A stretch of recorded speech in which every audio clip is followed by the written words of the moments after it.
शांति। आज 1 जुलाई 2022 के बाबा के अनमोल मधुर महावाक्य सुनेंगे। मीठे बच्चे, तुम्हें मास्टर प्यार का सागर बनना है। कभी भी किसी को दुख नहीं देना है। एक दो के साथ बहुत प्यार से रहना है। आज की मुरली से प्रश्न है, माया चलते चलते किन बच्चों का गला एकदम घोट देती है? उत्तर है, जो थोड़ा भी किसी बात में संशय उठाते हैं। काम या क्रोध की ग्रहचारी बैठती तो माया उनका गला घोट देती है।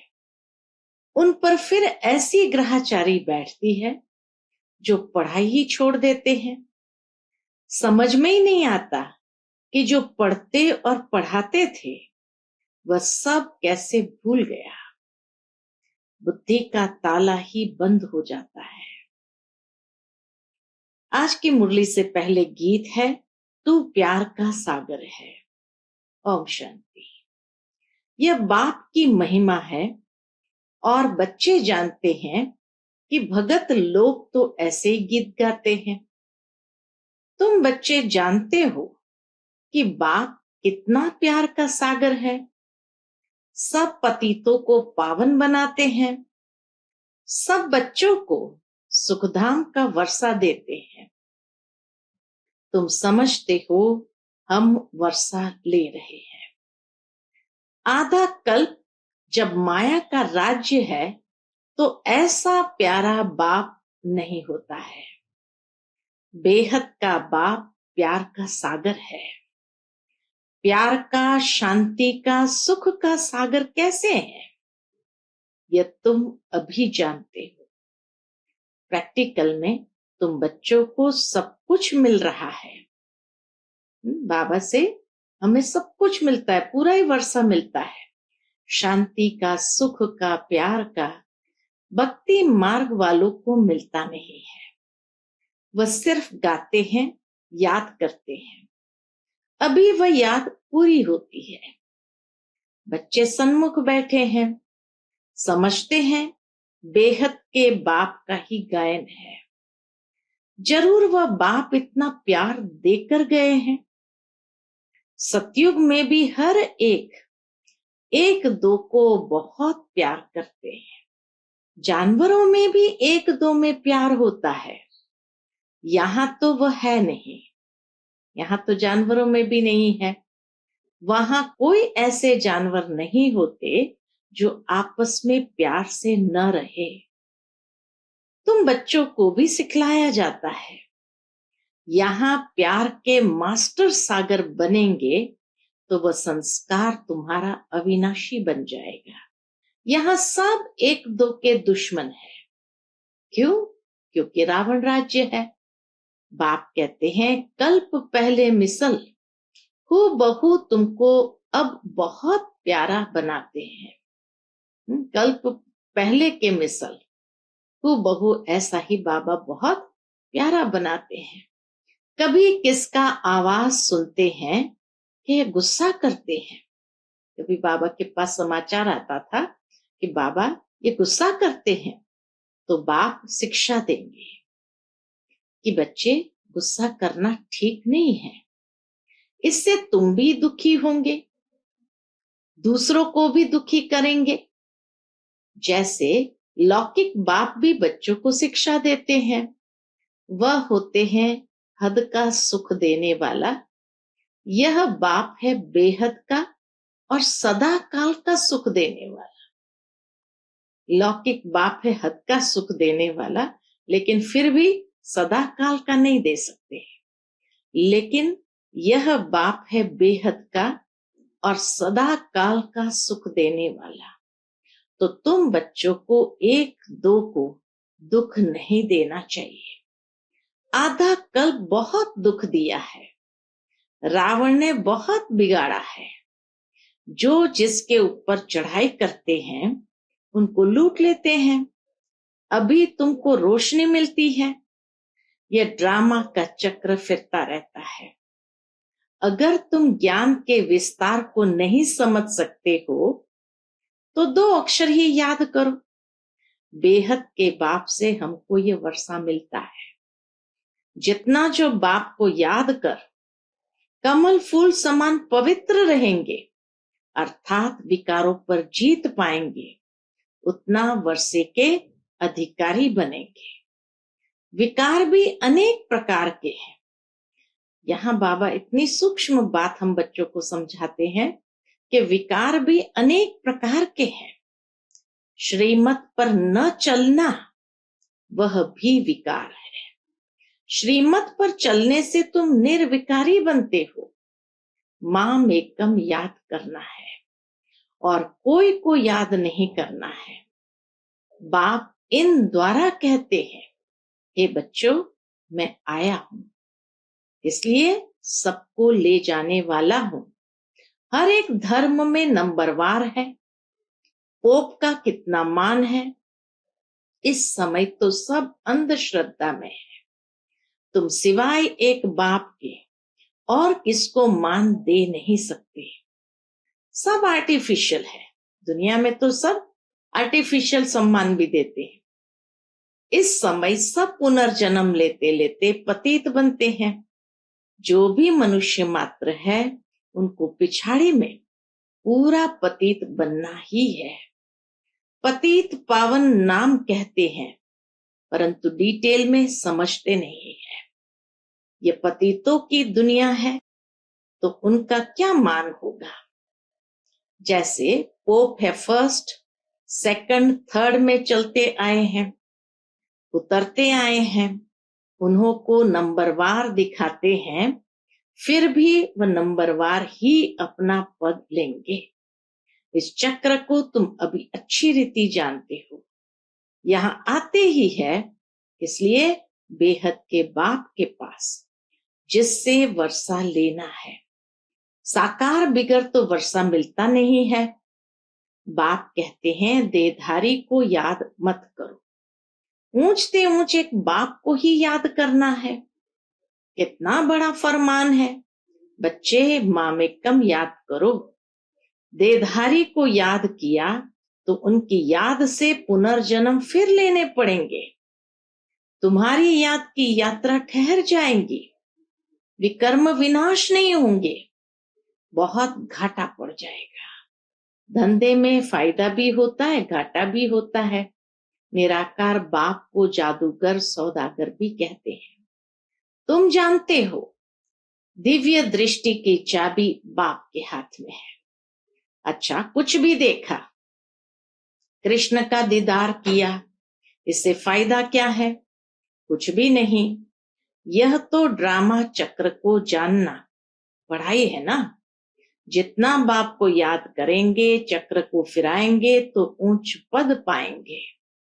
अभी तुम हमारे बच्चे बने हो, याद आता है ना, हम आपके थे। हम आत्माएं परम धाम में रहती थी।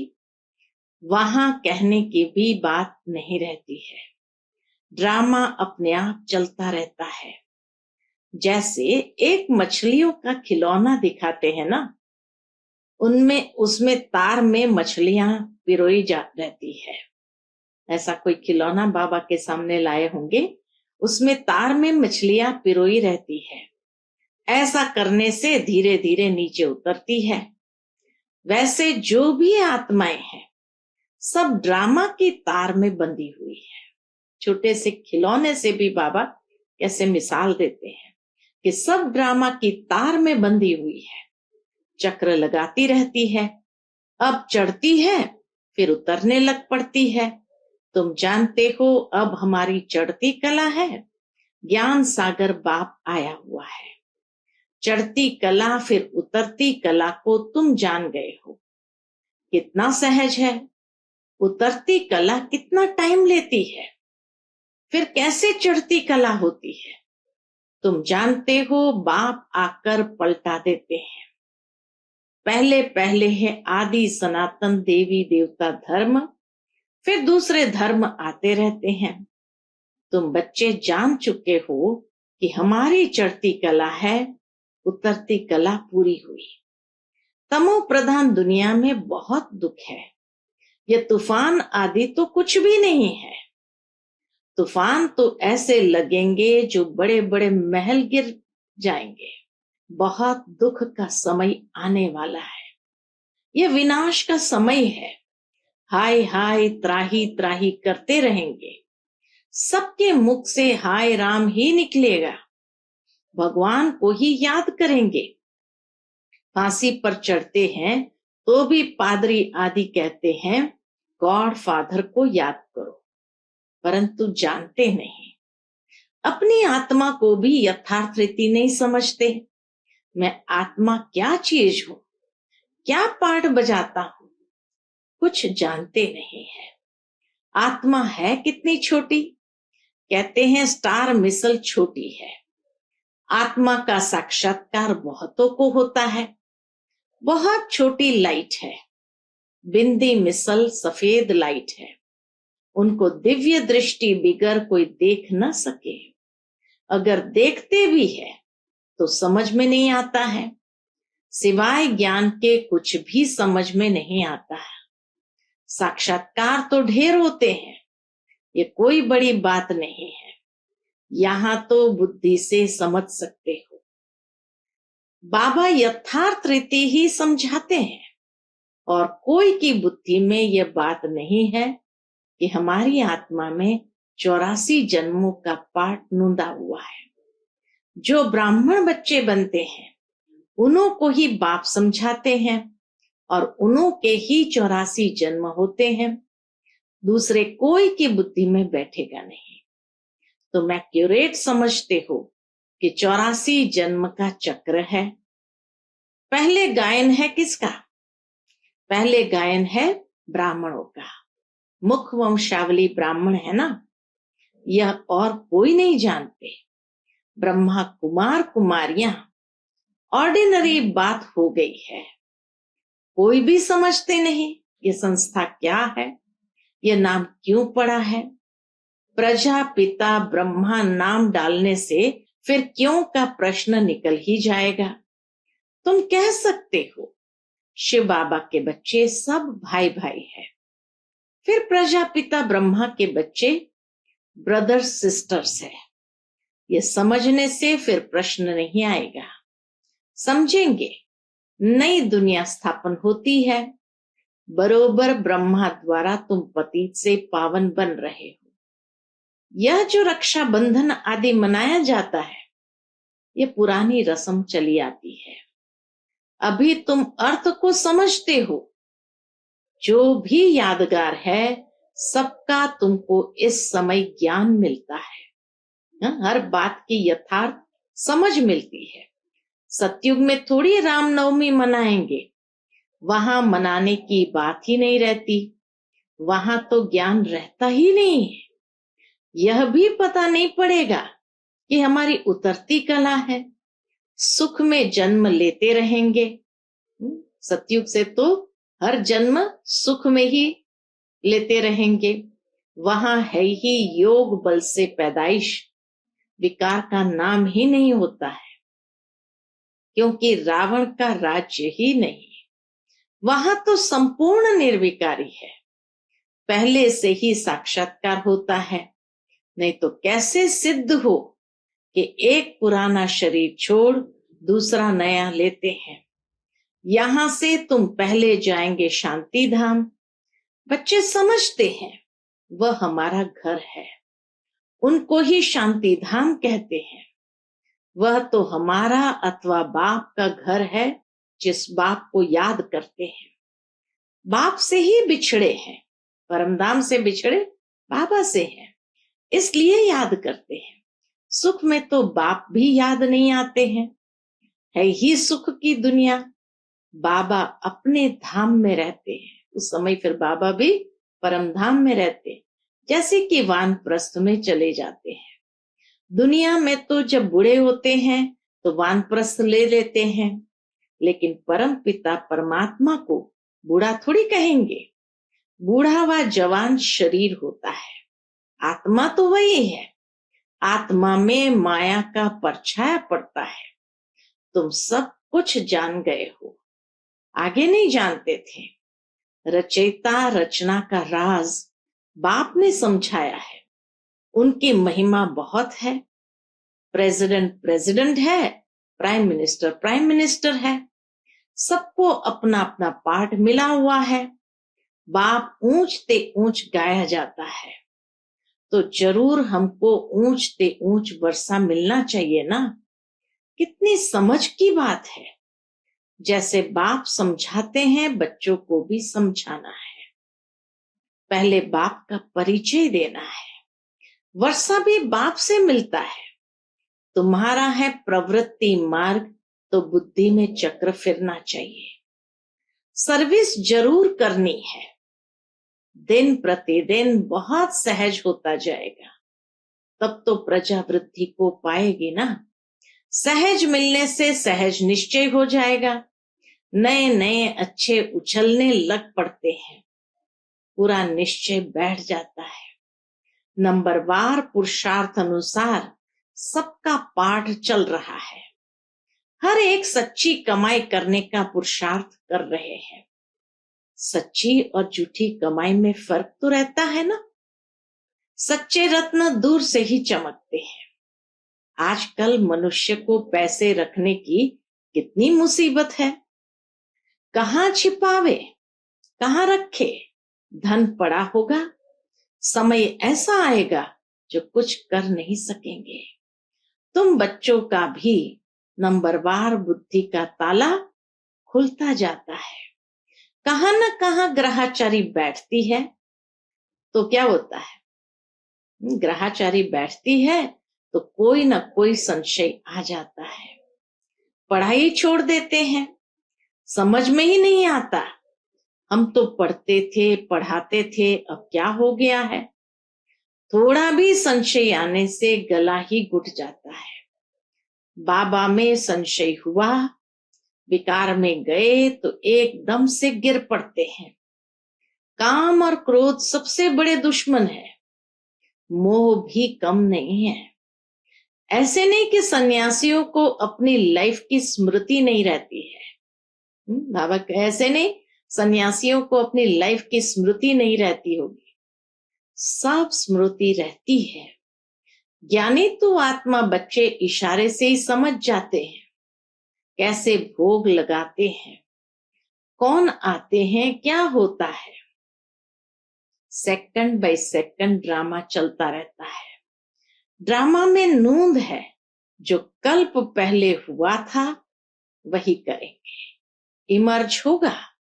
ड्रामा का पार्ट सेकंड बाय सेकंड खुलता जाता है। मुख्य है बाप की याद, जिससे विकर्म विनाश होंगे। जितना बाप की याद में लगे रहते, उतना विकर्म विनाश होते रहते। नहीं तो बाप धर्मराज रूप में साक्षात्कार कराएगा। अभी भी बहुत है जो चलते चलते अनेक भूले करते रहते हैं, बताते नहीं है।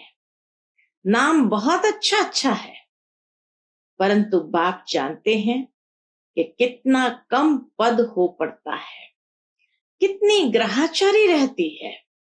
उल्टे विकर्म करके बाप से छिपाते रहते हैं। सच्चे के आगे कोई बात छिप नहीं सकती। तुम्हारा सब ऊपर में नूंदा जाता है। बाबा कहे तुम्हारा सारा पोतामेल ऊपर में नूंदा जाता है। अंतर्यामी बाबा तो वह है ना। अंतर्यामी बाबा तो वह है ना। समझना चाहिए। हम छिपाकर विकर्म करते हैं तो बहुत सजा खानी पड़ेगी। हम ब्राह्मण निमित्त बने हैं संभालने के लिए। हमारे में ही ये आदत है तो ठीक नहीं। स्कूल में टीचर की रिपोर्ट होती है तो प्रिंसिपल बड़ी सभा बीच उनको निकाल देते हैं। तो बहुत डर रखना चाहिए। तुमको याद एक शिव बाबा को करना है। बाबा कहते हैं नाम एकदम याद करो। तुमको तो बाप के पास जाना है, उनको याद करना है और स्वदर्शन चक्र फिराना है। और कोई को याद करेंगे तो तुम्हारी रूहानी यात्रा बंद हो जाएगी। अच्छा, मीठे मीठे सिकिलते बच्चों प्रति माता पिता बाप दादा का याद प्यार और गुड मॉर्निंग। रूहानी बाप की रूहानी बच्चों को नमस्ते। हम सब रूहानी बच्चों की रूहानी माता पिता बाप दादा को याद प्यार गुड मॉर्निंग और नमस्ते नमस्ते। शुक्रिया बाबा, शुक्रिया। आज की मुरली से धारणा के लिए मुख्य सार है। पहली पॉइंट, माया की ग्रहाचारी से बचने के लिए सच्चे बाप से सदा सच्चे रहना है। कोई भी भूल कर छिपाना नहीं है। उल्टे कर्मों से बचकर रहना है। दूसरी पॉइंट, श्रीमत पर न चलना भी विकार है, इसलिए कभी भी श्रीमत का उल्लंघन नहीं करना है। संपूर्ण निर्विकारी बनना है। आज का बाप दादा का मधुर वरदान हम बच्चों के प्रति है। अपने चेहरे और चलन से सत्यता की सभ्यता का अनुभव कराने वाले महान आत्मा भव। अपने चेहरे और चलन से सत्यता की सभ्यता का अनुभव कराने वाले महान आत्मा भव। महान आत्माएं वह है जिसमें सत्यता की शक्ति है, लेकिन सत्यता के साथ सभ्यता भी जरूर चाहिए। ऐसे सत्यता की सभ्यता वाली महान आत्माओं का बोलना, देखना, चलना, खाना पीना, उठना बैठना, हर कर्म में सभ्यता स्वतः दिखाई देगी। अगर सभ्यता नहीं तो सत्यता नहीं। सत्यता कभी सिद्ध करने से सिद्ध नहीं होती, उसे तो सिद्ध होने की सिद्धि प्राप्त है। सत्यता के सूर्य को कोई छिपा नहीं सकता। आज का स्लोगन है, नम्रता को अपना कवच बना लो तो सदा सुरक्षित रहेंगे। नम्रता को अपना कवच बना लो तो सदा सुरक्षित रहेंगे। अच्छा, Om Shanti. To watch Peace of Mind channel videos on YouTube, subscribe us on youtube.com/TV Peace of Mind. Just a click for a peaceful life.